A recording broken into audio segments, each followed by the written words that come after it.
around Sagada, we get the clay, test it at that temperature. If it's good, we get it in bulk, soak it in water, sasalayin po until it goes through for finish.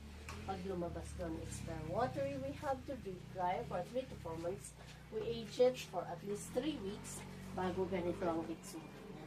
Hindi po pulutin doon at pwede na dito. Kailangan i-test at i-proseso kasi hindi lahat ng lupa ay clay. Hindi po lahat ng clay ay pwede. So, ayan, wala kayong makikita dyan. Forward po kayo ng konti dito. Ay, siya yung nakikita ko Akala sa ko video. hinuho kayo lagay dyan. Sikat ko sa TikTok. Okay, I'll show you the making of the pot with a demo fee of 800 for your whole group.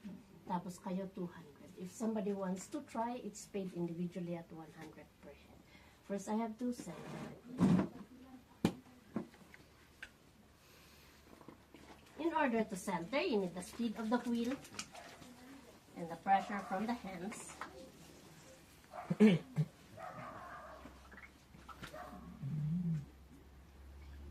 Once it's centered, lahat nagsisimula ng cylinder. To make a cylinder, I have to pull the clay from the bottom to the top bracket.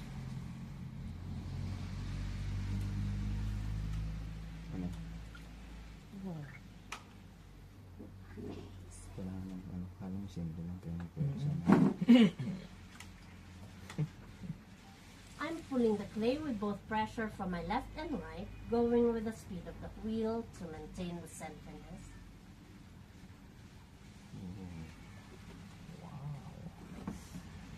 Kamay ko po ang nagko-control sa clay, not the clay controlling my hands. To keep the shape for it not to collapse.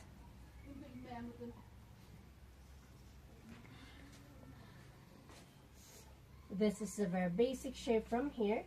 You can make a jar, a bowl, or different shapes po. Right now, there's more pressure from my inside hand, pushing it outwards to widen. Here in the middle, pressure from my right, pushing it inwards to narrow down. Then outwards again at the very, very top to make a flower vase. Wow, Amazing! Pwede pang i-narrow down dito to enhance the shape if needed be. It makes it a little bit sexier. Wow. So, sexy din pala ang maze.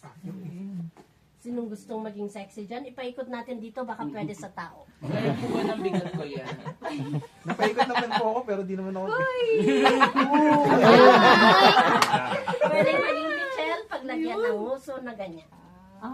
That's all I can do right now. I let it dry for 5 days. After 5 days, we put the handle, trim the bottom, do anything that will enhance the beauty. Then we dry it for 1 month, air dry lang po. Ilagay sa oven for 8 hours of firing. Wait for it to cool down. We bring it out, then apply the glazes. Ang glaze po yung nagbibigay kulay at nagpapakintab pero hindi lalabas sa pan-application like paint. Kailangang iluto ulit ng 8 to 10 hours of glaze firing para po ma-finish siya. That's why they're safe for food containers. They're microwavable. The color doesn't fade. Now, who wants to try? Anyone? Iya, Sige, ikaw na. Sige na muna. Sige talaga. Yan. Sir, kaya niya. Gagagaw. Pakitaan mo kami, sir. Paano mo paikot? Sir, cellphone mo. Marunong yung paikot si Sir eh. Sir, pakitaan mo kami paano mo